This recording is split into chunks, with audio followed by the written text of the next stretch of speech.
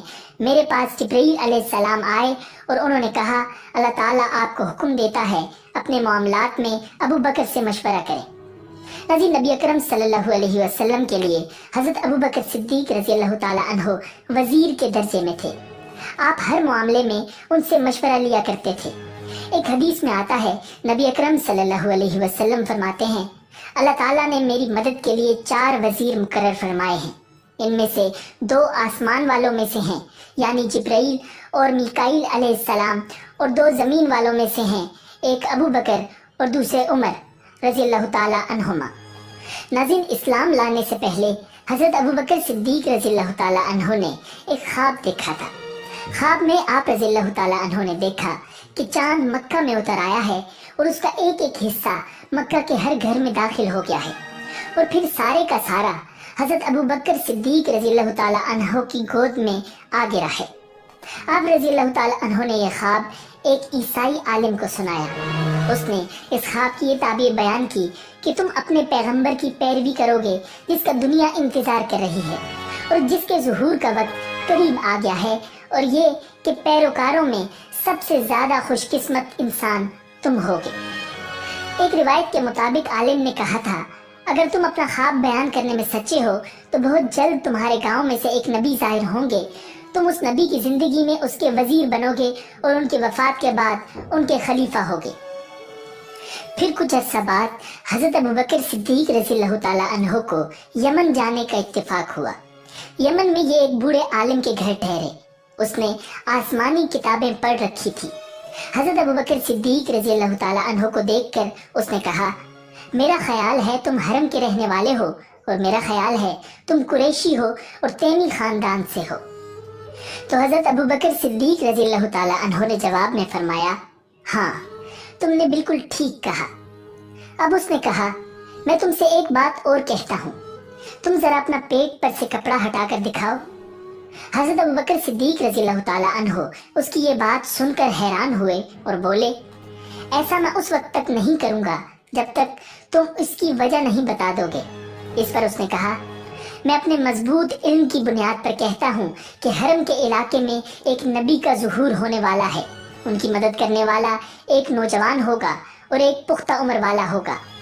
جہاں تک نوجوان کا تعلق ہے وہ مشکلات میں کود جانے والا ہوگا، جہاں تک پختہ عمر کے آدمی کا تعلق ہے وہ سفید رنگ کا کمزور جسم والا ہوگا، اس کے پیٹ پر ایک بالدار نشان ہوگا۔ حرم کا رہنے والا تیمی خاندان کا ہوگا، اور اب یہ ضروری نہیں کہ تم مجھے اپنا پیٹ دکھاؤ کیونکہ باقی سب علامتیں تم میں موجود ہیں۔ اس کی اس بات پر حضرت ابو بکر صدیق رضی اللہ تعالیٰ عنہ نے اپنے پیٹ پر سے کپڑا ہٹا دیا۔ وہاں ان کی ناف کے اوپر سیاہ اور سفید بالوں والا ایک نشان موجود تھا۔ تب وہ پکار اٹھا رب کعبہ کی قسم تم وہی ہو۔ ناظرین، حضرت ابو بکر صدیق رضی اللہ تعالیٰ عنہ کہتے ہیں جب میں یمن میں اپنی خریداری اور تجارتی کام کر چکا تو رخصت ہونے کے وقت اس کے پاس آیا۔ اس وقت اس نے مجھ سے کہا میری طرف سے چند شعر سن لو جو میں نے اس نبی کی شان میں کہے ہیں۔ اس پر میں نے کہا اچھی بات ہے سناؤ۔ تب اس نے مجھے وہ شعر سنائے۔ اس کے بعد جب میں مکہ معظمہ پہنچا تو نبی اکرم صلی اللہ علیہ وسلم اپنی نبوت کا اعلان کر چکے تھے۔ فوراً ہی میرے پاس قریش کے بڑے بڑے سردار آئے۔ ان میں زیادہ اہم عقبہ بن ابی معیط، شیبہ، ابو جہل اور ابو البختری تھے۔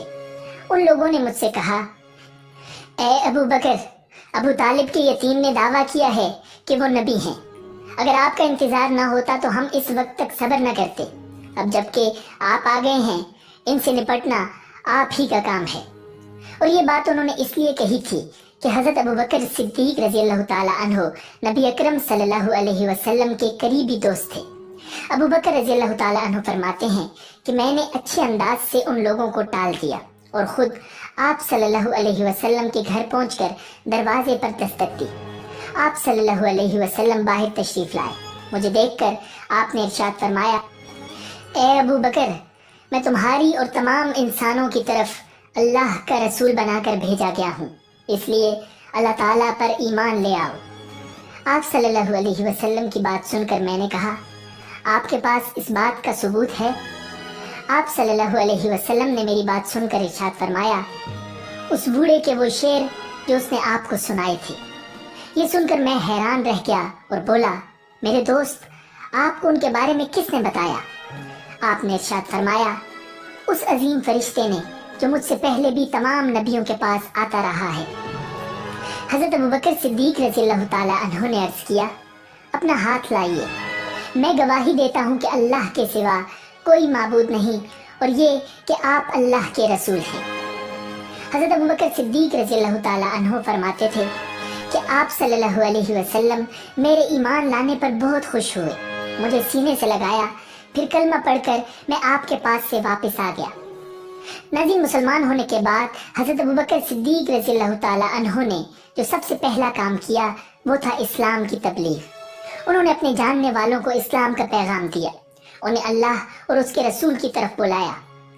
ناظرین، آپ رضی اللہ تعالی عنہ کی تبلیغ سے بہت سے جلیل القدر صحابہ کرام اسلام میں داخل ہوئے، جن میں سے 5 عشرہ مبشرہ میں شامل ہیں۔ ان کے نام یہ ہیں: حضرت عثمان غنی، حضرت عبد الرحمن بن عوف، حضرت سعد بن ابی وقاص، حضرت طلحہ اور حضرت زبیر رضی اللہ تعالی عنہ۔ کچھ لوگ ان میں حضرت ابو عبیدہ بن جراح رضی اللہ تعالی عنہ کا نام بھی شامل کرتے ہیں۔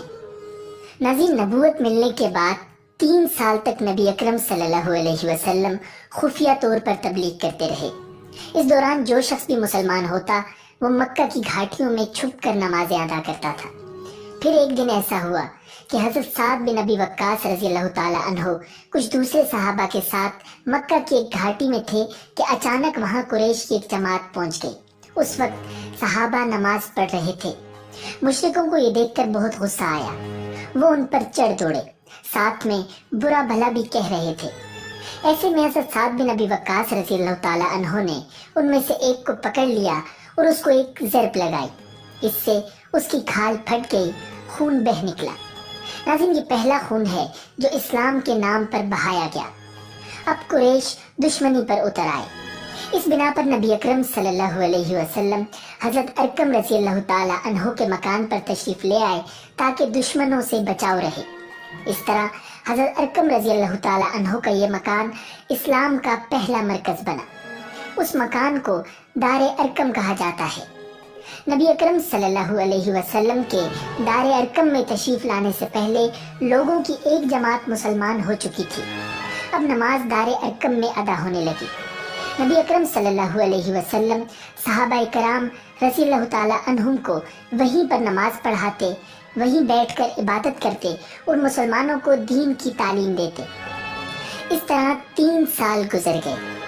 پھر اللہ تعالیٰ نے آپ صلی اللہ علیہ وسلم کو اعلانیہ تبلیغ کا حکم فرمایا۔ اعلانیہ تبلیغ کی ابتدا بھی دار ارقم سے ہوئی۔ پہلے آپ یہاں خفیہ طور پر دعوت دیتے رہے تھے، یہاں تک کہ اللہ تعالیٰ نے سورۃ الشعراء میں آپ کو حکم فرمایا، اور آپ اپنے نزدیک کے اہل خاندان کو ڈرائیے۔ یہ حکم ملتے ہی آپ صلی اللہ علیہ وسلم کافی پریشان ہوئے، یہاں تک کہ آپ صلی اللہ علیہ وسلم کی پھوپھیوں نے خیال کیا کہ آپ کچھ بیمار ہیں، چنانچہ وہ آپ کی بیمار پرسی کے لیے آپ کے پاس آئیں۔ تب آپ صلی اللہ علیہ وسلم نے ان سے فرمایا، میں بیمار نہیں ہوں، بلکہ مجھے اللہ تعالیٰ نے حکم دیا ہے کہ میں اپنے قریبی رشتہ داروں کو آخرت کے عذاب سے ڈراؤں، اس لیے میں چاہتا ہوں کہ تمام بنی عبد المطلب کو جمع کروں اور انہیں اللہ کی طرف آنے کی دعوت دوں۔ یہ سن کر آپ صلی اللہ علیہ وسلم کی پھوپھیوں نے کہا، ضرور جمع کریں، مگر ابو لہب کو نہ بلائیے گا، کیونکہ وہ ہرگز آپ کی بات نہیں مانے گا۔ ابو لہب کا دوسرا نام عبد العزیٰ تھا۔ یہ آپ صلی اللہ علیہ وسلم کا چچا تھا اور بہت خوبصورت تھا، مگر بہت سنگدل اور مغرور تھا۔ دوسرے دن نبی اکرم صلی اللہ علیہ وسلم نے بنی عبد المطلب کے پاس دعوت بھیجی۔ اس پر وہ سب آپ صلی اللہ علیہ وسلم کے ہاں جمع ہو گئے۔ ان میں ابو لہب بھی تھا۔ اس نے کہا، یہ تمہارے چچا اور ان کی اولادیں جمع ہیں، تم جو کچھ کہنا چاہتے ہو کہو اور اپنی بے دینی کو چھوڑ دو۔ ساتھ ہی تم یہ بھی سمجھ لو کہ تمہاری قوم میں یعنی ہم میں اتنی طاقت نہیں ہے کہ تمہاری خاطر سارے عربوں سے دشمنی لے سکے، لہٰذا اگر تم اپنے معاملے پر اڑے رہے تو خود تمہارے خاندان والوں ہی کا سب سے زیادہ فرض ہوگا کہ تمہیں پکڑ کر قید کر دیں، کیونکہ قریش کے تمام خاندان اور قبیلے تم پر چڑھ دوڑیں۔ اس سے تو یہی بہتر ہوگا کہ ہم ہی تمہیں قید کر دیں۔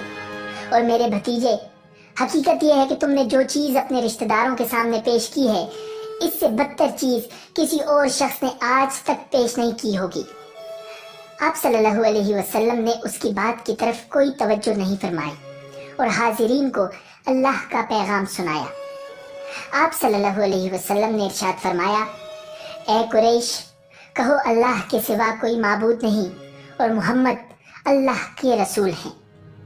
آپ صلی اللہ علیہ وسلم نے ان سے یہ بھی فرمایا، اے قریش، اپنی جانوں کو جہنم کی آگ سے بچاؤ۔ ناظرین، وہاں صرف آپ صلی اللہ علیہ وسلم کے رشتہ دار ہی جمع نہیں تھے، بلکہ قریش کے دوسرے قبیلے بھی موجود تھے۔ اس لیے آپ نے ان کے قبیلوں کے نام لے لے کر انہیں مخاطب فرمایا، یعنی آپ نے یہ الفاظ ادا فرمائے، اے بنی ہاشم، اپنی جانوں کو جہنم کے عذاب سے بچاؤ۔ اے بنی عبد شمس، اپنی جانوں کو جہنم کی آگ سے بچاؤ۔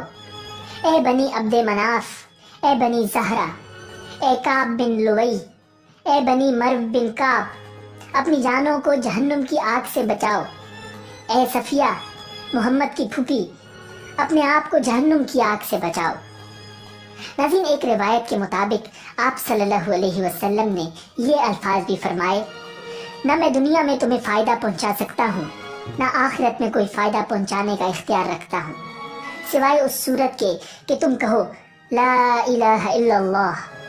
چونکہ تمہاری مجھ سے رشتہ داری ہے، اس لیے اس کے بھروسے پر کفر اور شرک کے اندھیروں میں گم نہ رہنا۔ اس پر ابو لہب آگ بگولا ہو گیا۔ اس نے تل ملا کر کہا، تو ہلاک ہو جائے، کیا تو نے ہمیں اسی لیے جمع کیا تھا؟ ناظرین، پھر سب لوگ چلے گئے۔ ناظرین، اس کے بعد کچھ دن تک آپ صلی اللہ علیہ وسلم خاموش رہے۔ پھر آپ صلی اللہ علیہ وسلم کے پاس جبرائیل علیہ السلام نازل ہوئے۔ انہوں نے آپ صلی اللہ علیہ وسلم کو اللہ تعالیٰ کی جانب سے اللہ کا پیغام ہر طرف پھیلا دینے کا حکم سنایا۔ آپ صلی اللہ علیہ وسلم نے دوبارہ لوگوں کو جمع فرمایا، ان کے سامنے یہ خطبہ ارشاد فرمایا، اللہ کی قسم، جس کے سوا کوئی معبود نہیں، میں خاص طور پر تمہاری طرف اور عام طور پر سارے انسانوں کی طرف اللہ کا رسول بنا کر بھیجا گیا ہوں۔ اللہ کی قسم، تم جس طرح جاگتے ہو اسی طرح ایک دن حساب کتاب کے لیے دوبارہ جگائے جاؤ گے۔ پھر تم جو کچھ کر رہے ہو اس کا حساب تم سے لیا جائے گا۔ اچھائیوں اور نیک اعمال کے بدلے میں تمہیں اچھا بدلہ ملے گا اور برائی کا بدلہ برا ملے گا۔ وہاں بلا شبہ ہمیشہ ہمیشہ کے لیے جنت ہے یا ہمیشہ ہمیشہ کے لیے جہنم ہے۔ اللہ کی قسم، اے بنی عبد المطلب، میرے علم میں ایسا کوئی نوجوان نہیں جو اپنی قوم کے لیے اس سے بہتر اور اعلیٰ کوئی چیز لے کر آیا ہو۔ میں تمہارے واسطے دنیا اور آخرت کی بھلائی لے کر آیا ہوں۔ لیکن آپ صلی اللہ علیہ وسلم کے اس خطبے کو سن کر ابو لہب نے سخت ترین انداز میں کہا، اے بنی عبد المطلب، اللہ کی قسم، یہ ایک فتنہ ہے۔ اس سے پہلے کہ کوئی دوسرا اس پر ہاتھ ڈالے، بہتر ہے کہ تم ہی اس پر قابو پالو۔ یہ معاملہ ایسا ہے کہ اگر تم اس کی بات سن کر مسلمان ہو جاتے ہو تو یہ تمہارے لیے ذلت اور رسوائی کی بات ہوگی۔ ناظرین، اس کے جواب میں اس کی بہن یعنی نبی اکرم صلی اللہ علیہ وسلم کی پھوپھی حضرت صفیہ رضی اللہ تعالی عنہا نے کہا، بھائی، کیا اپنے بھتیجے کو اس طرح رسوا کرنا تمہارے لیے مناسب ہے؟ اور پھر اللہ کی قسم، بڑے بڑے عالم یہ خبر دیتے آ رہے ہیں کہ عبد المطلب کے خاندان میں سے ایک نبی ظاہر ہونے والے ہیں، لہٰذا میں تو کہتی ہوں یہی وہ نبی ہیں۔ ابو لہب کو یہ سن کر غصہ آیا۔ وہ بولا، اللہ کی قسم، یہ بالکل بکواس اور گھروں میں بیٹھنے والی عورتوں کی باتیں ہیں۔ جب قریش کے خاندان ہم پر چڑھائی کرنے آئیں گے اور سارے عرب ان کا ساتھ دیں گے تو ان کے مقابلے میں ہماری کیا چلے گی؟ خدا کی قسم، ان کے لیے ہم ایک ترنوالے کی حیثیت ہوں گے۔ اس پر ابو طالب بول اٹھے، اللہ کی قسم، جب تک ہماری جان میں جان ہے ہم ان کی حفاظت کریں گے۔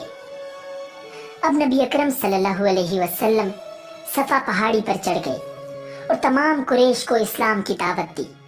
ان سب سے فرمایا، اے قریش، اگر میں تم سے یہ کہوں کہ اس پہاڑ کے پیچھے سے ایک لشکر آ رہا ہے اور وہ تم پر حملہ کرنا چاہتا ہے تو کیا تم مجھے جھوٹا خیال کرو گے؟ سب نے یک زبان ہو کر کہا نہیں، اس لیے کہ ہم نے آپ کو آج تک جھوٹ بولتے ہوئے نہیں سنا۔ اب آپ صلی اللہ علیہ وسلم نے ارشاد فرمایا، اے گروہ قریش، اپنی جانوں کو جہنم سے بچاؤ، اس لیے کہ میں اللہ تعالیٰ کے ہاں تمہارے لیے کچھ نہیں کر سکوں گا۔ میں تمہیں اس زبردست عذاب سے صاف ڈرا رہا ہوں جو تمہارے سامنے ہے۔ میں تم لوگوں کو 2 کلمے کہنے کی دعوت دیتا ہوں جو زبان سے کہنے میں بہت ہلکے ہیں لیکن ترازو میں بے حد وزن والے ہیں۔ ایک اس بات کی گواہی کہ اللہ کے سوا کوئی عبادت کے لائق نہیں، دوسری یہ کہ میں اللہ کا رسول ہوں۔ اب تم میں سے کون ہے جو میری اس بات کو قبول کرتا ہے؟ آپ صلی اللہ علیہ وسلم کے خاموش ہونے پر ان میں سے کوئی بھی نہ بولا، تو آپ صلی اللہ علیہ وسلم نے اپنی بات پھر دہرائی۔ پھر آپ نے تیسری بار اپنی بات دہرائی، مگر اس بار بھی سب خاموش کھڑے رہے۔ اتنا ہوا کہ سب نے آپ کی بات خاموشی سے سن لی اور واپس چلے گئے۔ ناظرین، یہ سن 6 نبوی کا واقعہ ہے۔ قریش کی مخالفت حد سے گزری تو ان بدبختوں نے نبی اکرم صلی اللہ علیہ وسلم کو شہید کرنے کے منصوبے بنائے۔ دارالندوہ میں مشورہ ہوا کہ کوئی شیر دل نوجوان جائے اور جا کر رسول اللہ صلی اللہ علیہ وسلم کا کام تمام کر دے۔ کون یہ کام کر سکتا ہے؟ یہ سوال بڑا اہم تھا۔ کئی نوجوانوں نے خود کو اس خدمت کے لیے پیش کیا، مگر سرداران قریش نے ہر ایک سے کہا کہ یہ کام اس کے بس میں نہیں۔ آخر بنو عدی کا سجیلا جوان عمر بن خطاب کھڑا ہو گیا۔ اس نے کہا، سرداران قریش، میں ابھی یہ کام کر کے تم لوگوں کو خوشخبری سناتا ہوں۔ ابو جہل نے کہا، ہاں، یہ نوجوان یقیناً اس قابل ہے کہ اس کٹھن کام کو سر انجام دے سکے۔ فیصلہ ہو جانے کے بعد عمر بن خطاب دارالندوہ سے نکلے۔ ان کے ہاتھ میں ننگی تلوار تھی، چہرے پر عجیب غصے کی کیفیت کے ساتھ خود کلامی کے انداز میں کچھ کہتے ہوئے وہ چلے جا رہے تھے۔ اچانک راستے میں نعیم بن عبداللہ رضی اللہ تعالی عنہ سے آمنا سامنا ہو گیا۔ نعیم کا تعلق بھی بنو عدی سے تھا۔ وہ اسلام لا چکے تھے مگر ابھی تک اپنے اسلام کا اظہار نہیں کیا تھا۔ ناظرین، علامہ ابن حجر عسقلانی رحمہ اللہ کے مطابق قبول اسلام میں ان کا 10واں نمبر ہے۔ نعیم رضی اللہ تعالی عنہ نے پوچھا، عمر کیا بات ہے؟ بڑے غصے میں نظر آ رہے ہو۔ عمر نے کہا، ہاں، میں آج اس شخص کو قتل کرنے جا رہا ہوں جس نے ہمارے باپ دادا کا دین بگاڑ دیا ہے۔ نعیم بن عبداللہ رضی اللہ تعالی عنہ نے بڑی حکمت کے ساتھ کہا، اچھا، اگر یہ بات ہے تو پہلے اپنے گھر کی خبر لو۔ تمہاری بہن فاطمہ بنت خطاب اور تمہارا بہنوئی سعید بن زید بھی آبائی دین چھوڑ کر مسلمان ہو چکے ہیں۔ اس خبر نے حضرت عمر کے غصے میں اضافہ کر دیا۔ اب دار ارقم جانے کے بجائے بہن کے گھر کی راہ لی۔ وہاں پہنچ کر دیکھا کہ گھر کا دروازہ بند ہے اور اندر سے کسی چیز کے پڑنے کی آواز آ رہی ہے۔ دروازہ کھٹکھٹایا تو بہن نے دروازہ کھولا۔ نبی اکرم صلی اللہ علیہ وسلم پر انہی دنوں سورہ طٰہٰ نازل ہوئی تھی۔ اسی کی تلاوت اور حفظ کی مشق کی جا رہی تھی۔ حضرت خباب بن ارت رضی اللہ تعالی عنہ جو نبی اکرم صلی اللہ علیہ وسلم سے قرآن مجید سن کر یاد کر لیا کرتے تھے، وہ بھی گھر میں موجود تھے۔ حضرت عمر کی آہٹ اور آواز سنتے ہی انہیں گھر میں چھپا دیا گیا تھا۔ عمر نے بہن اور بہنوئی سے پوچھا، تم کیا پڑھ رہے تھے؟ انہوں نے کہا، کچھ بھی نہیں۔ اس پر ان کا غصہ بھڑک اٹھا۔ بہنوئی کو زد و کوب کرنا شروع کیا۔ بہن بچانے کے لیے آئیں تو انہیں بھی خوب مارا پیٹا، یہاں تک کہ وہ لہو لہان ہو گئیں۔ اس موقع پر فاطمہ بنت خطاب رضی اللہ تعالی عنہا نے اپنے بلند جذبہ ایمانی سے بڑی جرت اور استقامت سے کہا، عمر سن لو، ہم مسلمان ہو چکے ہیں۔ ہم نے شرک اور بت پرستی سے برات کا اظہار کر دیا ہے۔ تم جو کچھ کرنا چاہو کر لو، ہماری ہڈیاں توڑ سکتے ہو مگر اسلام ہم سے نہیں چھڑوا سکتے۔ صاحب استقامت بہن کی زبان سے یہ سننا تھا کہ عمر کے دل پر چوٹ لگی اور وہ زمین پر بیٹھ گئے۔ پھر کہا، مجھے وہ صحیفہ سناؤ جو تم پڑھتے ہو۔ انہوں نے فرمایا کہ ہم اس صحیفے کی توہین برداشت نہیں کر سکتے، نہ ہی کسی مشرک کو دے سکتے ہیں کیونکہ اسے صرف پاکیزہ لوگ ہی ہاتھ لگا سکتے ہیں۔ انہوں نے کہا، اچھا مجھے خود سناؤ تو میں اس کی کوئی توہین نہیں کروں گا۔ اس وعدے کے بعد حضرت خباب رضی اللہ تعالی عنہ کو اندر سے باہر بلایا گیا اور انہوں نے سورہ طٰہٰ کی آیات کی تلاوت شروع کی۔ چھوٹی چھوٹی آیات میں اتنا مؤثر پیغام سمو دیا گیا ہے کہ اعجاز قرآنی پر انسان کی عقل دنگ رہ جاتی ہے اور اہل ایمان کے ایمان میں اضافہ ہوتا ہے۔ قرآن کریم پورے سوز کے ساتھ پڑھا جا رہا تھا اور عمر کے دل کی دنیا میں عظیم الشان انقلاب برپا ہو رہا تھا۔ ناظرین، حضرت عمر نے آیات قرآنی سنی اور پھر خاموشی سے گھر کا دروازہ کھول کر نکل گئے۔ اب بھی منزل دار ارقم ہی تھی، مگر ارادہ بدل چکا تھا۔ یہ وہ عمر نہیں تھے جو دار الندوہ سے نکلے تھے، یہ وہ عمر تھے جن کے حق میں نبی مہربان صلی اللہ علیہ وسلم کی دعائیں دربار ربانی میں قبول ہو چکی تھیں۔ قرآن مجید کی اثر آفرینی کے ساتھ بہن کی استقامت نے بھی کفر کو مات دے دی تھی۔ ناظرین، حضرت عبداللہ بن عمر رضی اللہ تعالی عنہ سے روایت ہے کہ حضور نبی اکرم صلی اللہ علیہ وسلم نے دعا فرمائی، اے اللہ تو ابو جہل یا عمر بن خطاب دونوں میں سے اپنے ایک پسندیدہ بندے کے ذریعے اسلام کو غلبہ اور عزت عطا فرما دے۔ راوی کہتے ہیں کہ ان دونوں میں اللہ کو محبوب حضرت عمر رضی اللہ تعالی عنہ تھے اور ان کے بارے میں نبی اکرم صلی اللہ علیہ وسلم کی دعا اب قبول ہو چکی تھی۔ جب عمر بن خطاب دار ارقم پہنچے اور دروازے پر دستک دی تو ایک صحابی نے دروازے کے سوراخ میں سے ان کے ہاتھ میں ننگی تلوار دیکھ کر دروازہ کھولنے کے بجائے واپس نبی اکرم صلی اللہ علیہ وسلم کے پاس آ کر سرگوشی کے انداز میں کہا، یا رسول اللہ صلی اللہ علیہ وسلم، عمر بن خطاب دروازے پر کھڑا ہے اور اس کے ہاتھ میں تلوار ہے۔ حضرت حمزہ رضی اللہ تعالی عنہ جو صرف 3 دن پہلے مسلمان ہوئے تھے، انہوں نے بھی یہ بات سن لی اور فرمایا، اللہ کے بندے دروازہ کھول دو، اگر وہ نیک ارادے سے آیا ہے تو سر آنکھوں پر، اور اگر اس کا کوئی اور ارادہ ہے تو ڈرنے کی کوئی ضرورت نہیں، میں اس کا سر اسی کی تلوار سے قلم کر دوں گا۔ دروازہ کھلا، عمر اندر آئے، سیدھے نبی اکرم صلی اللہ علیہ وسلم کے پاس پہنچے۔ آپ صلی اللہ علیہ وسلم نے ان کی چادر پکڑ کر کھینچا اور کہا، عمر کیسے آئے ہو؟ عرض کیا، اسلام قبول کرنے کے لیے حاضر ہوا ہوں۔ پھر کلمہ شہادت پڑھا اور اسلام میں داخل ہو گئے۔ نبی اکرم صلی اللہ علیہ وسلم کی زبان مبارک سے تکبیر کا نعرہ بلند ہوا۔ پھر سبھی صحابہ کرام نے بھی آپ صلی اللہ علیہ وسلم کی تقلید میں اللہ کی کبریائی کا اعلان کیا اور دار ارقم تکبیر کے نعروں سے گونج اٹھا۔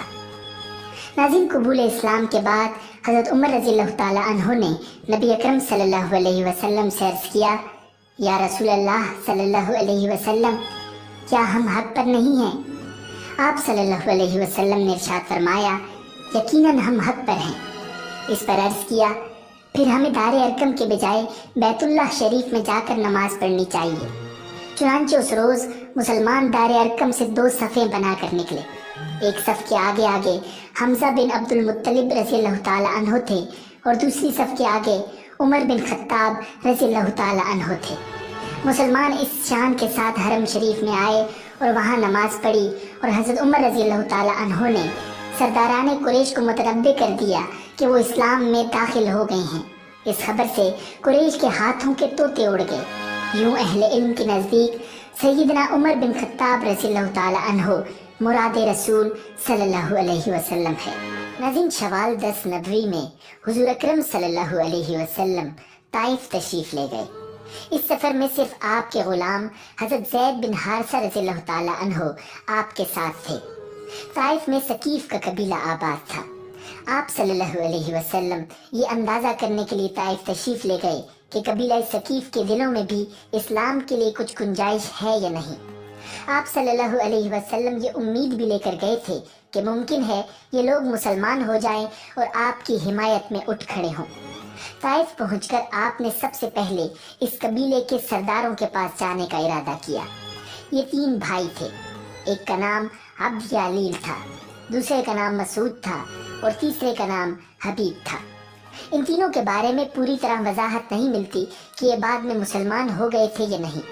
بہرحال آپ صلی اللہ علیہ وسلم نے ان تینوں سے ملاقات کی، اپنے آنے کا مقصد بتایا، اسلام کے بارے میں بتایا، انہیں اسلام کی دعوت دینے کے ساتھ مخالفوں کے مقابلے میں ساتھ دینے کی دعوت دی۔ ان میں سے ایک نے کہا، کیا وہ تم ہی ہو جسے خدا نے بھیجا ہے؟ ساتھ ہی دوسرے نے کہا، تمہارے علاوہ خدا کو رسول بنانے کے لیے کوئی اور نہیں ملا تھا؟ اس کے ساتھ ہی تیسرا بول اٹھا، خدا کی قسم میں تم سے کوئی بات چیت نہیں کروں گا، کیونکہ اگر تم واقعی اللہ کے رسول ہو تو تمہارے ساتھ بات چیت کرنا بہت خطرناک ہے، اور اگر تم نبی نہیں ہو تو تم جیسے آدمی سے بات کرنا مجھے زیب نہیں دیتا۔ ناظرین، آپ صلی اللہ علیہ وسلم ان سے مایوس ہو کر اٹھ کھڑے ہوئے۔ ان تینوں نے اپنے یہاں کے اوباش لوگوں کو اور اپنے غلاموں کو آپ صلی اللہ علیہ وسلم کے پیچھے لگا دیا۔ وہ آپ کے گرد جمع ہو گئے۔ راستے میں بھی دونوں طرف لوگوں کا ہجوم ہو گیا۔ جب آپ صلی اللہ علیہ وسلم ان کے درمیان سے گزرے تو وہ بدبخت ترین لوگ آپ صلی اللہ علیہ وسلم پر پتھر برسانے لگے، یہاں تک کہ آپ جو قدم اٹھاتے وہ اس پر پتھر مارتے۔ آپ کے دونوں پاؤں لہو لہان ہو گئے، آپ کے جوتے خون سے بھر گئے۔ جب چاروں طرف پتھر مارے گئے تو تکلیف کی شدت سے آپ بیٹھ گئے۔ ان بدبخت اوباشوں نے آپ صلی اللہ علیہ وسلم کی بغلوں میں بازو ڈال کر آپ کو کھڑے ہونے پر مجبور کر دیا۔ جو ہی آپ نے چلنے کے لیے قدم اٹھائے وہ پھر پتھر برسانے لگے، ساتھ میں وہ ہنس رہے تھے اور کہے لگا رہے تھے۔ زید بن حارثہ رضی اللہ تعالی عنہ کا یہ حال تھا کہ وہ آپ کو پتھروں سے بچانے کے لیے خود کو ان کے سامنے کر رہے تھے۔ اس طرح وہ بھی لہو لہان ہو گئے، لیکن اس حالت میں بھی انہیں آپ صلی اللہ علیہ وسلم ہی کی فکر تھی، اپنی کوئی پرواہ نہیں تھی۔ ان کے اتنے زخم آئے کہ سر پھٹ گیا۔ آخر آپ صلی اللہ علیہ وسلم اس بستی سے نکل کر ایک باغ میں داخل ہو گئے۔ اس طرح ان بدبخت ترین لوگوں سے چھٹکارا ملا۔ آپ اور زید بن حارثہ رضی اللہ تعالی عنہ اس وقت تک زخموں سے بالکل چور ہو چکے تھے اور بدن لہو لہان تھا۔ آپ ایک درخت کے سائے میں بیٹھ گئے۔ آپ صلی اللہ علیہ وسلم نے اللہ رب العزت سے دعا کی، اے اللہ، میں اپنی کمزوری، لاچاری اور بے بسی کی تجھ سے فریاد کرتا ہوں۔ یا ارحم الراحمین، تو کمزوروں کا ساتھی ہے اور تو ہی میرا رب ہے، اور میں تجھ ہی پر بھروسہ کرتا ہوں۔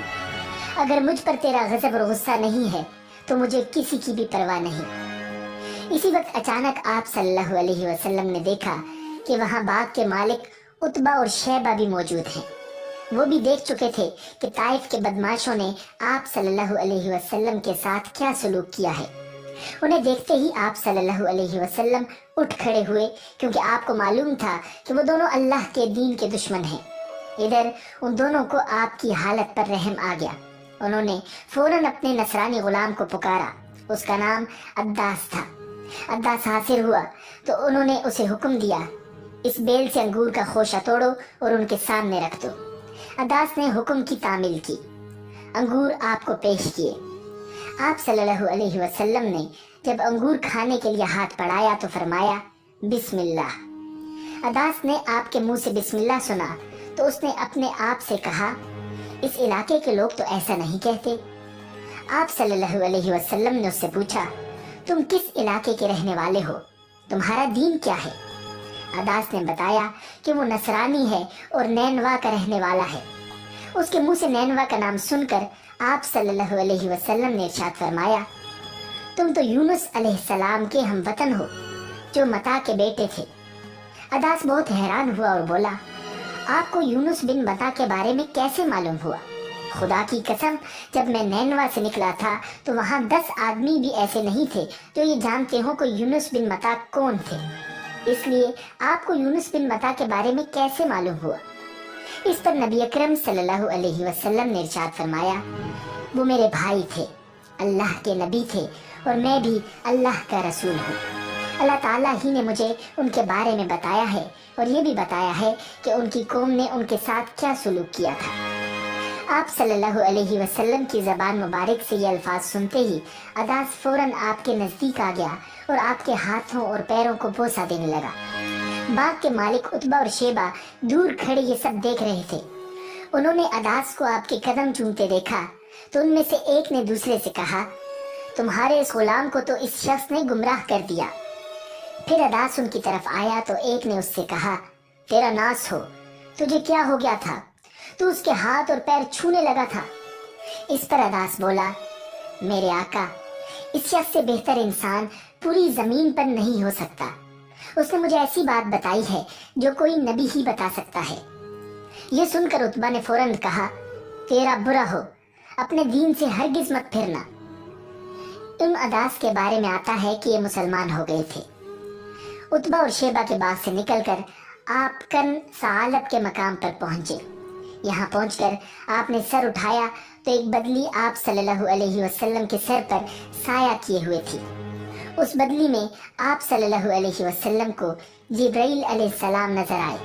انہوں نے آپ سے کہا، آپ نے اپنی قوم یعنی بنی ثقیف کو جو کہا اور انہوں نے جو جواب دیا اس کو اللہ تعالیٰ نے سن لیا ہے اور مجھے پہاڑوں کے نگران کے ساتھ بھیجا ہے، اس لیے بنی ثقیف کے بارے میں جو چاہیں اس فرشتے کو حکم کر دیں۔ اس کے بعد پہاڑوں کے فرشتے نے نبی اکرم صلی اللہ علیہ وسلم کو پکارا اور عرض کیا، اے اللہ کے رسول، اگر آپ چاہیں تو میں ان پہاڑوں کے درمیان اس قوم کو کچل دوں یا انہیں زمین میں دھسا کر ان کے اوپر پہاڑ گرا دوں۔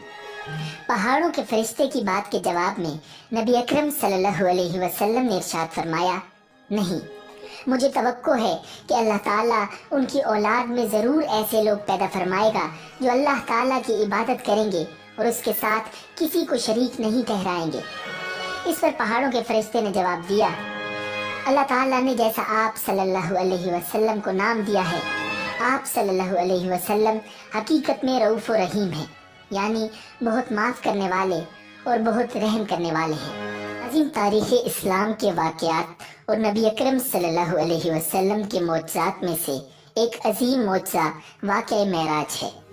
معراج کے سفر کا آغاز نبوت کے 11ویں سال یعنی ہجرت سے 2 سال پہلے نبی اکرم صلی اللہ علیہ وسلم کی چچا زاد ہمشیرہ ام ہانی کے گھر سے 27ویں رجب کی شب کو ہوا۔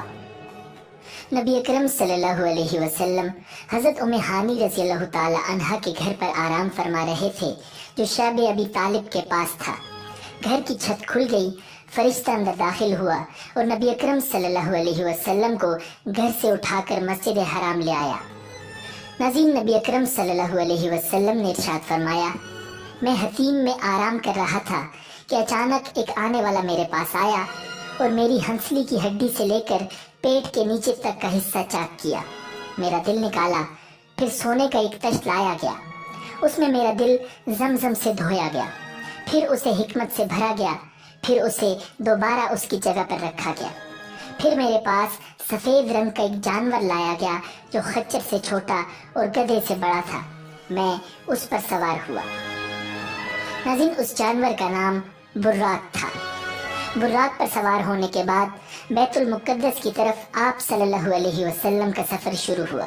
اس دوران آپ صلی اللہ علیہ وسلم نے مختلف مقامات پر نماز ادا فرمائی اور مختلف مشاہدات کیے۔ ان میں سے چند کا ذکر کیا جاتا ہے۔ آپ صلی اللہ علیہ وسلم نے بیت المقدس کی طرف جاتے ہوئے دوران سفر 3 مقامات پر نمازیں پڑھیں۔ چنانچہ آپ صلی اللہ علیہ وسلم ارشاد فرماتے ہیں کہ دوران سفر ایک مقام پر حضرت جبرائیل علیہ السلام نے عرض کیا، اتریے اور نماز پڑھ لیجئے۔ میں نے اتر کر نماز پڑھی، پھر عرض کیا، معلوم ہے کہ آپ نے کس جگہ نماز پڑھی ہے؟ پھر کہنے لگے، آپ نے طیبہ یعنی مدینہ پاک میں نماز پڑھی ہے، اسی کی طرف آپ کی ہجرت ہوگی۔ پھر ایک اور مقام پر عرض کیا کہ اتر کر نماز پڑھ لیجئے۔ میں نے اتر کر نماز پڑھ لی۔ جبریل علیہ السلام نے عرض کیا، معلوم ہے کہ آپ نے کہاں نماز پڑھی ہے؟ پھر کہنے لگے، آپ نے طور سینا پر نماز پڑھی ہے جہاں اللہ پاک نے حضرت موسیٰ علیہ السلام کو ہم کلامی کا شرف عطا فرمایا تھا۔ پھر ایک اور جگہ عرض کیا کہ اتر کر نماز پڑھ لیجئے۔ میں نے اتر کر نماز پڑھی۔ جبریل علیہ السلام نے عرض کیا، معلوم ہے کہ آپ نے کہاں نماز پڑھی ہے؟ پھر کہنے لگے، آپ نے بیت اللحم میں نماز پڑھی ہے جہاں حضرت عیسیٰ علیہ السلام کی ولادت ہوئی تھی۔ ناظرین، آپ صلی اللہ علیہ وسلم نے بیت المقدس کی طرف جاتے ہوئے رستے کے کنارے ایک بوڑھی عورت دیکھی۔ حضرت جبریل علیہ السلام سے دریافت فرمایا، یہ کون ہے؟ انہوں نے عرض کیا، حضور بڑھے چلیے۔ آپ صلی اللہ علیہ وسلم آگے بڑھ گئے۔ پھر کسی نے آپ کو پکار کر کہا ہلم یا محمد، یعنی اے محمد ادھر آئیے۔ حضرت جبریل علیہ السلام نے پھر وہی عرض کیا کہ حضور بڑھے چلیے۔ آپ صلی اللہ علیہ وسلم آگے بڑھ گئے۔ پھر ایک جماعت پر گزر ہوا، انہوں نے آپ کو سلام عرض کرتے ہوئے کہا السلام علیک یا اول، السلام علیک یا آخر، السلام علیک یا حاشر، یعنی اے اول آپ پر سلامتی ہو، اے آخر آپ پر سلامتی ہو، اے حاشر آپ پر سلامتی ہو۔ حضرت جبریل علیہ السلام نے عرض کیا حضور ان کے سلام کا جواب مرحمت فرمائیے۔ آپ صلی اللہ علیہ وسلم نے سلام کا جواب ارشاد فرمایا۔ اس کے بعد مسلسل 2 جماعتوں پر گزر ہوا تو وہاں بھی ایسا ہی ہوا۔ ناظرین، ایک روایت میں ہے کہ حضور نبی اکرم صلی اللہ علیہ وسلم بیت المقدس میں باب یمانی سے داخل ہوئے، پھر مسجد کے پاس آئے اور وہاں اپنی سواری باندھی۔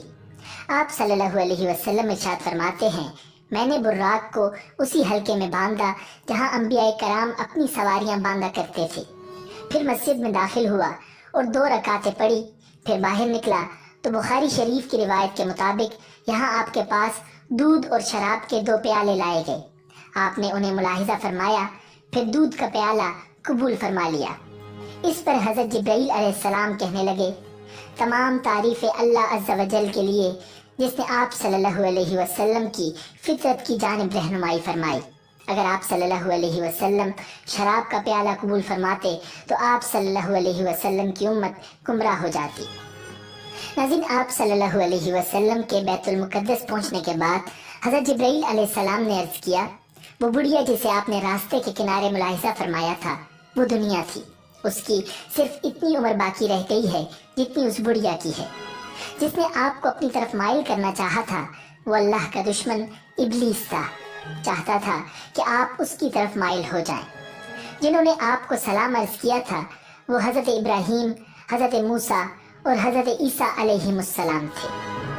یہ سفر کرتے کرتے ہمارے پیارے آقا صلی اللہ علیہ وسلم بیت المقدس تشریف لائے، جہاں مسجد اقصی میں انبیاء کرام کی امامت فرمائی۔ چنانچہ آپ صلی اللہ علیہ وسلم فرماتے ہیں کہ جب میں بیت المقدس میں آیا تو انبیاء کرام جمع تھے۔ حضرت جبریل علیہ السلام نے مجھے آگے کیا تو میں نے ان کی امامت کروائی۔ مسجد اقصی میں نماز کے بعد بعض انبیاء کرام علیہ السلام نے خطبے ارشاد فرمائے۔ سب سے پہلے اللہ کے خلیل حضرت سیدنا ابراہیم علیہ السلام نے ارشاد فرمایا تمام تعریفیں اللہ کے لیے جس نے مجھے خلیل بنایا، عظیم بادشاہت عطا فرمائی، امام اور اپنا فرما بردار بندہ بنایا، میری اقتداء و پیروی کی جاتی ہے، مجھے آگ سے نجات عطا فرمائی اور اسے مجھ پر ٹھنڈی اور سلامتی والی کر دیا۔ ان کے بعد حضرت سیدنا موسیٰ علیہ السلام کہنے لگے تمام تعریفیں اللہ کے لیے جس نے مجھ سے کلام فرمایا، مجھے اپنی رسالت اور کلمات کے لیے منتخب فرمایا، مجھے راز کہنے کو قریب کیا، مجھ پر تورات نازل فرمائی، میرے ہاتھ پر فرعون کو ہلاک فرمایا اور میرے ہی ہاتھ پر بنی اسرائیل کو نجات عطا فرمائی۔ ناظرین، ان کے بعد حضرت سیدنا داؤد علیہ السلام نے ارشاد فرمایا تمام تعریفیں اللہ کے لیے جس نے مجھے بادشاہت عطا فرمائی، مجھ پر زبور نازل فرمائی، لوہے کو میرے لیے نرم فرما دیا، میرے لیے پرندوں اور پہاڑوں کو مسخر فرما دیا، مجھے حکمت اور فصل خطاب عطا فرمایا۔ ان کے بعد حضرت سیدنا سلیمان علیہ السلام کہنے لگے تمام تعریف اللہ کے لیے جس نے میرے لیے ہواؤں، جنوں اور انسانوں کو مسخر فرما دیا، شیاطین کو بھی مسخر فرما دیا، اور اب وہ یہ کام کرتے ہیں جو میں ان سے چاہتا ہوں، مثلاً بلند و بالا مکانات تعمیر کرنا، تصویریں بنانا، مجھے پرندوں کی بولی اور ہر چیز سکھائی، میرے لیے پگھلے ہوئے تانبے کا چشمہ بہایا اور مجھے ایسی بادشاہت عطا فرمائی جو میرے بعد کسی کے لیے نہیں۔ ان کے بعد حضرت سیدنا عیسیٰ علیہ السلام نے ارشاد فرمایا تمام تعریفیں اللہ کے لیے جس نے مجھے تورات اور انجیل سکھائی، مجھے پیدائشی اندھے اور کوڑ کے مرض والے کو تندرست کرنے والا اور اپنے اذن سے مردوں کو زندہ کرنے والا بنایا، مجھے آسمان پر اٹھایا، مجھے کافروں سے پاک کیا، مجھے اور میری ماں کو شیطان مردود سے پناہ عطا فرمائی، جس کی وجہ سے اسے میری ماں پر کوئی راہ نہیں۔ ناظرین، ان سب حضرات کے بعد اللہ کے حبیب امام الانبیاء صاحب معراج صلی اللہ علیہ وسلم نے خطبہ ارشاد فرمایا۔ خطبے سے پہلے آپ نے انبیاء کرام سے فرمایا، تم سب نے اپنے رب کی ثنا بیان کی ہے، اب میں رب کی تعریف و ثنا بیان کرتا ہوں۔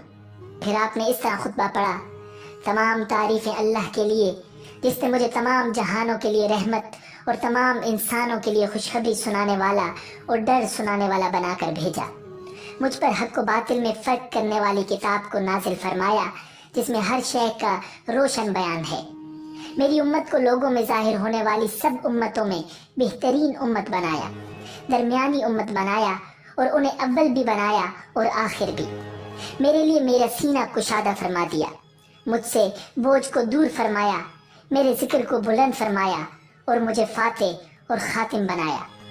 یہ سن کر حضرت سیدنا ابراہیم علیہ السلام نے فرمایا، بِهَذَا فَضَلَكُمْ محمد، یعنی اسی وجہ سے محمد نے تم پر فضیلت پائی۔ ناظرین، یہاں مسجد اقصی تک کے معاملات مکمل ہوئے، اب آسمانوں کا سفر شروع ہوا۔ چنانچہ نبی اکرم صلی اللہ علیہ وسلم ارشاد فرماتے ہیں، پھر مجھے سواری پر سوار کیا گیا، جبریل علیہ السلام مجھے لے کر چلے، حتیٰ کہ وہ دنیا کے آسمان پر پہنچے تو دروازہ کھلوایا، پوچھا گیا کون؟ فرمایا جبریل۔ پوچھا گیا تمہارے ساتھ کون ہے؟ فرمایا حضرت محمد صلی اللہ علیہ وسلم ہے۔ پوچھا گیا کیا انہیں بلایا گیا ہے؟ فرمایا ہاں۔ تو کہا گیا ان کو خوش آمدید ہو، وہ خوب آئے۔ پھر دروازہ کھولا گیا، جب میں داخل ہوا تو وہاں حضرت آدم علیہ السلام موجود تھے۔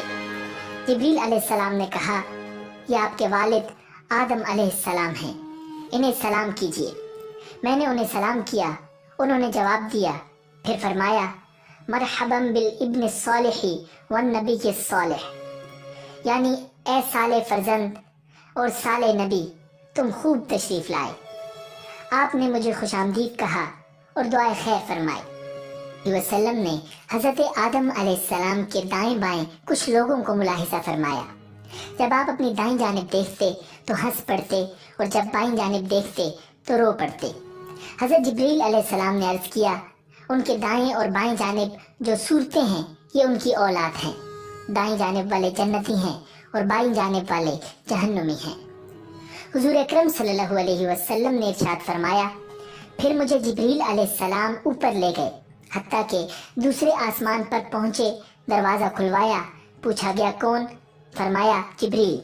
پوچھا گیا تمہارے ساتھ کون ہے؟ فرمایا حضرت محمد صلی اللہ علیہ وسلم۔ پوچھا گیا کیا انہیں بلایا گیا ہے؟ فرمایا ہاں۔ کہا گیا خوش آمدید، تم بہت ہی اچھا آنا آئے۔ پھر دروازہ کھول دیا گیا۔ جب میں اندر پہنچا تو وہاں حضرت یحییٰ علیہ السلام اور حضرت عیسیٰ علیہ السلام موجود تھے۔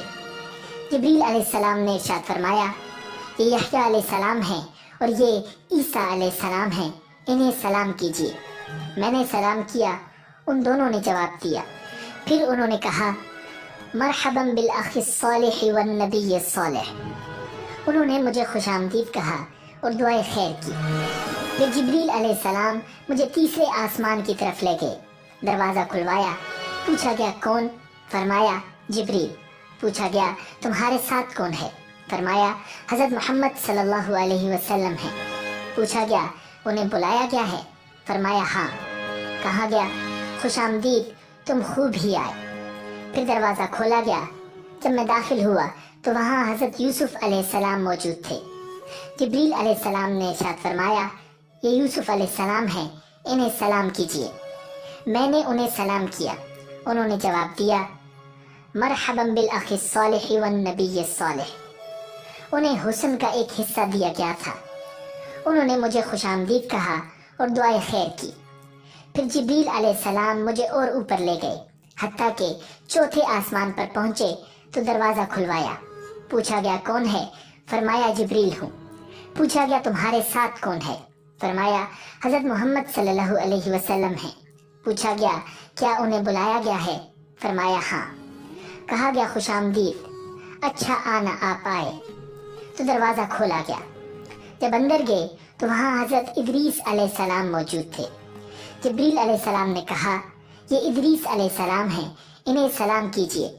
میں نے انہیں سلام کیا، انہوں نے جواب دیا اور کہا مرحبا بالاخ الصالح والنبی الصالح، یعنی خوش آمدید اے صالح بھائی اور صالح نبی۔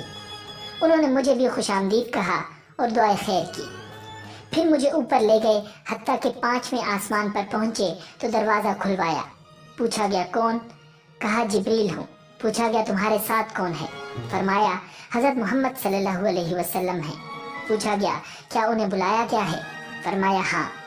کہا گیا خوش آمدید، آپ اچھا آنا آئے۔ دروازہ کھولا گیا تو وہاں حضرت ہارون علیہ السلام موجود تھے۔ جبریل علیہ السلام نے کہا یہ ہارون علیہ السلام ہیں، انہیں سلام کیجیے۔ میں نے انہیں سلام کیا، انہوں نے جواب دیا اور پھر انہوں نے مجھے خوش آمدید کہا۔ پھر جبریل علیہ السلام مجھے اور اوپر لے گئے حتیٰ کہ 6 آسمان پر پہنچے۔ 6 آسمان پر نبی اکرم صلی اللہ علیہ وسلم کی ملاقات حضرت موسیٰ علیہ السلام سے ہوئی۔ موسیٰ علیہ السلام نے آپ صلی اللہ علیہ وسلم کو خوش آمدید کہا اور ان کے لیے دعائے خیر کی۔ جب آپ صلی اللہ علیہ وسلم وہاں سے آگے بڑھے تو موسیٰ علیہ السلام رونے لگے۔ ان سے پوچھا گیا کیا چیز آپ کو رلا رہی ہے؟ فرمایا اس لیے کہ ایک فرزند میرے بعد نبی بنائے گئے، ان کی امت میری امت سے زیادہ جنت میں جائے گی۔ نبی اکرم صلی اللہ علیہ وسلم ارشاد فرماتے ہیں پھر جبرائیل علیہ السلام مجھے 7ویں آسمان کی طرف لے گئے۔ جبرائیل علیہ السلام نے دروازہ کھلوایا۔ پوچھا گیا کون ہے؟ فرمایا جبریل ہوں۔ پوچھا گیا تمہارے ساتھ کون ہے؟ فرمایا حضرت محمد صلی اللہ علیہ وسلم ہیں۔ پوچھا گیا کیا انہیں بلایا گیا ہے؟ فرمایا ہاں۔ کہا گیا خوش آمدید، آپ بہت اچھا آنا آئے ہیں۔ میں داخل ہوا تو وہاں حضرت ابراہیم علیہ السلام موجود تھے۔ آپ بیت المعمور کے ساتھ ٹیک لگا کر تشریف فرما تھے۔ جبریل علیہ السلام نے کہا یہ آپ کے والد حضرت ابراہیم علیہ السلام ہیں، انہیں سلام کیجیے۔ میں نے انہیں سلام کیا، انہوں نے جواب دیا۔ پھر فرمایا مرحبا بالابن الصالح والنبی الصالح، یعنی خوب آئے اے صالح فرزند اور اے صالح نبی۔ ناظرین آسمانوں کے بعد مزید قرب خاص کی طرف سفر کا آغاز ہوا۔ اس کے بارے میں پیارے آقا صلی اللہ علیہ وسلم ارشاد فرماتے ہیں پھر میں سدرۃ المنتہا تک اٹھایا گیا۔ ناظرین سدرۃ المنتہا بیری کا ایک نورانی درخت ہے۔ اس کے پھل مٹکوں کی طرح اور پتے ہاتھی کے کانوں کی طرح تھے۔ جب اسے اللہ کا کوئی حکم پہنچتا ہے تو متغیر ہو جاتا ہے۔ اللہ کی مخلوق میں ایسا ایک بھی نہیں جو اس کے حسن کی تعریف کر سکے۔ تو اللہ نے مجھ پر وحی فرمائی۔ جبریل علیہ السلام نے کہا یہ سدرۃ المنتہا ہے۔ وہاں 4 نہریں تھیں، 2 نہریں خفیہ تھیں اور 2 نہریں ظاہر۔ میں نے پوچھا اے جبریل یہ کیا ہے؟ عرض کیا کہ خفیہ نہریں جنت کی 2 نہریں ہیں اور ظاہری نہریں نیل اور فرات ہیں۔ پھر میرے سامنے بیت المعمور لایا گیا۔ اس کے بعد میرے پاس ایک برتن شراب کا، ایک برتن دودھ کا اور ایک برتن شہد کا لایا گیا۔ میں نے دودھ کا پیالہ لیا تو جبریل علیہ السلام نے کہا یہ فطرت ہے، اسی پر آپ اور آپ کی امت ہوگی۔ اس کے بعد آپ براق پر سوار ہوئے تو اس کے حجاب کے پاس آئے جو اللہ کریم کے قرب خاص میں ہے۔ اچانک اس حجاب سے ایک فرشتہ نکلا۔ نبی اکرم صلی اللہ علیہ وسلم نے حضرت جبریل علیہ السلام سے فرمایا یہ کون ہے؟ حضرت جبریل علیہ السلام نے عرض کیا اس ذات کی قسم جس نے آپ کو حق کے ساتھ مبعوث فرمایا، بطور مکان کے میں تمام مخلوق میں سب سے زیادہ قریب ہوں، لیکن اس فرشتے کو میں نے اپنی تخلیق سے لے کر اب تک کبھی نہیں دیکھا۔ یوں آپ صلی اللہ علیہ وسلم سفر کو جاری رکھتے ہوئے ایک مقام سے دوسرے مقام تک اور ایک حجاب سے دوسرے حجاب تک چلتے گئے، حتیٰ کہ ایک ایسے مقام پر پہنچے جہاں حضرت جبرائیل علیہ السلام رک گئے۔ آپ صلی اللہ علیہ وسلم نے ارشاد فرمایا اے جبریل مجھ سے الگ نہ ہو۔ عرض کیا اے میرے آقا ہماری رسائی بس ایک معلوم مقام تک ہے، میں اگر ایک بال برابر بھی آگے جاؤں گا تو جل جاؤں گا۔ اس رات تو میں آپ کے احترام کی وجہ سے یہاں تک پہنچا ہوں، ورنہ میرا آخری ٹھکانہ سدرۃ المنتہا ہے۔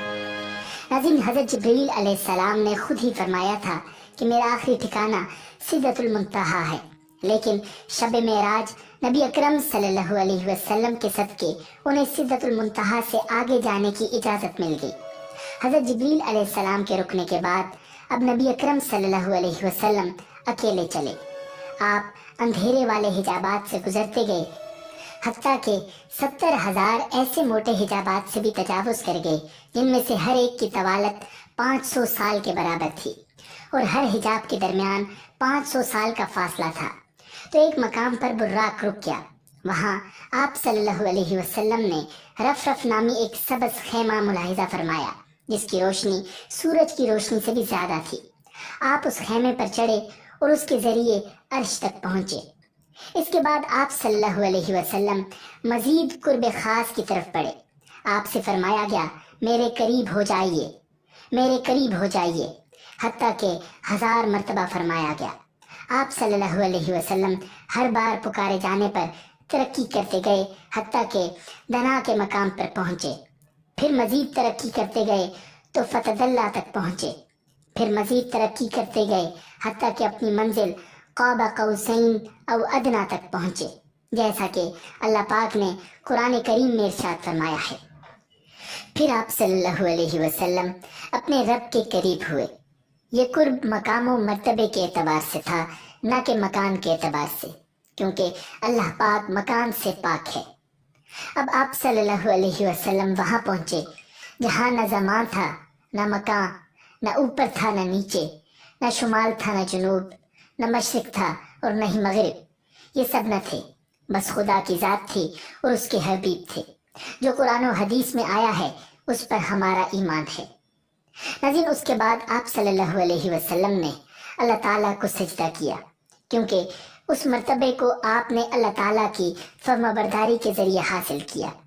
سجدے میں خاص قرب ملتا ہے، جیسا کہ نبی اکرم صلی اللہ علیہ وسلم نے فرمایا کہ اپنے رب کے سب سے زیادہ قریب وہ بندہ ہوتا ہے جو سجدہ کرتا ہے۔ ناظرین، آپ صلی اللہ علیہ وسلم نے رب تعالیٰ کی دیدار کے بعد اپنی امت کے لیے نمازوں کا تحفہ لے کر واپسی کا سفر شروع فرمایا۔ جب آپ صلی اللہ علیہ وسلم واپس لوٹے تو حضرت جبریل علیہ السلام آپ کے ساتھ رہے۔ چنانچہ حضرت جبریل علیہ السلام نے عرض کیا، یا رسول اللہ، بے شک آپ اللہ کی مخلوق میں سب سے بہتر اور اس کے چنے ہوئے ہیں۔ اللہ پاک نے آپ کو اس رات وہ بلند مقام و مرتبہ عطا فرمایا جہاں تک مخلوق میں سے نہ کوئی مقرب فرشتہ پہنچا اور نہ ہی کوئی نبی، بس یہ عزت آپ ہی کے لیے ہے۔ اس کے بعد حضرت جبریل علیہ السلام نے آپ کو جنت و دوزخ کی سیر کرائی، ان کے منازل آپ کو دکھائے۔ آپ نے جنت میں جن چیزوں کو ملاحظہ فرمایا ان میں حوریں، محلات، جنتی غلام اور خادم، چھوٹے بچے، درخت، پھل، کلیاں، نہریں، باغیچے، پھول، باغات، حوض، کمرے اور گیلریاں وغیرہ تھیں۔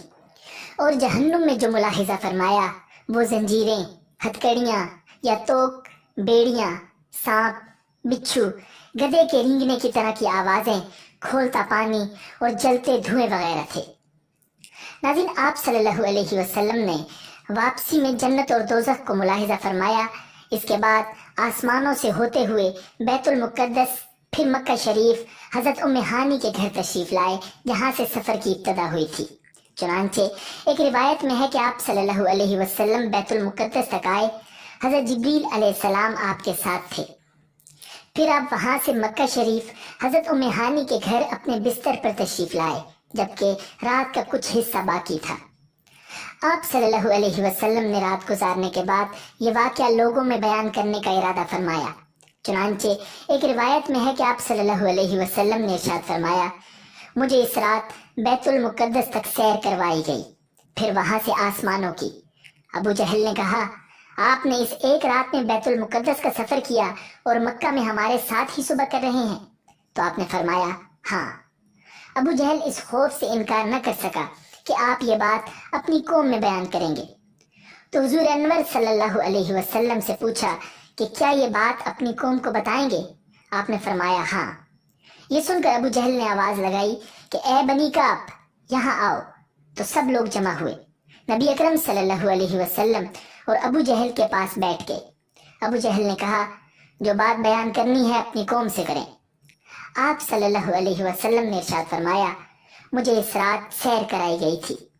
لوگوں نے پوچھا کہاں سے کہاں تک؟ فرمایا بیت المقدس تک۔ پھر لوگوں نے پوچھا کہ آپ نے یہاں آ کر صبح کی ہے؟ فرمایا ہاں۔ لوگوں نے کہا یہ تو عجیب بات ہے۔ ان میں بعض نے تالیاں بجائیں، بعض ہنسنے لگے اور بعض نے اپنے سروں پر ہاتھ رکھا۔ اس معاملے کو محال اور تعجب کی نگاہ سے دیکھا گیا۔ اس کی وجہ سے بعض ایمان والے مرتد ہو گئے جبکہ بعض نے تصدیق کی۔ ناظرین، ام المؤمنین حضرت سیدنا عائشہ رضی اللہ تعالی عنہا سے روایت ہے کہ نبی اکرم صلی اللہ علیہ وسلم کو مسجد اقصی تک کی سیر کرائی گئی۔ آپ نے صبح لوگوں کو خبر دی۔ مومنوں میں سے کچھ نے تصدیق کی اور کچھ نے نہیں کی۔ کچھ مشرکین حضرت ابوبکر صدیق رضی اللہ تعالی عنہ کے پاس آ کر کہنے لگے کیا آپ اس بات کی تصدیق کر سکتے ہیں جو آپ کے دوست نے کہی ہے کہ انہوں نے راتوں رات مسجد حرام سے مسجد اقصی تک کی سیر کی؟ حضرت ابوبکر رضی اللہ تعالی عنہ نے ارشاد فرمایا او قال ذلک، کیا واقعی میرے آقا نے یہ فرمایا ہے؟ کہا جی ہاں۔ ارشاد فرمایا لئن کان قال ذلک لقد صدق، یعنی اگر آپ نے یہ فرمایا ہے تو یقیناً سچ فرمایا ہے۔ لوگوں نے کہا کیا آپ اس بات کی تصدیق کرتے ہیں کہ وہ رات کو بیت المقدس گئے اور صبح ہونے سے پہلے واپس آ گئے؟ انہوں نے ارشاد فرمایا میں تو ان کی آسمانی خبروں کی بھی صبح و شام تصدیق کرتا ہوں، اور یقیناً وہ تو اس بات سے بھی زیادہ حیران کن اور تعجب خیز ہے۔ واقع معراج کی فوراً تصدیق کرنے کی وجہ سے آپ رضی اللہ تعالی عنہ کو صدیق کہا جاتا ہے۔ ناظرین، امید ہے کہ آپ کو یہ ویڈیو پسند آئی ہوگی۔ ملتے ہیں بہت جلد ایک نئی ویڈیو کے ساتھ۔ اللہ نگہبان۔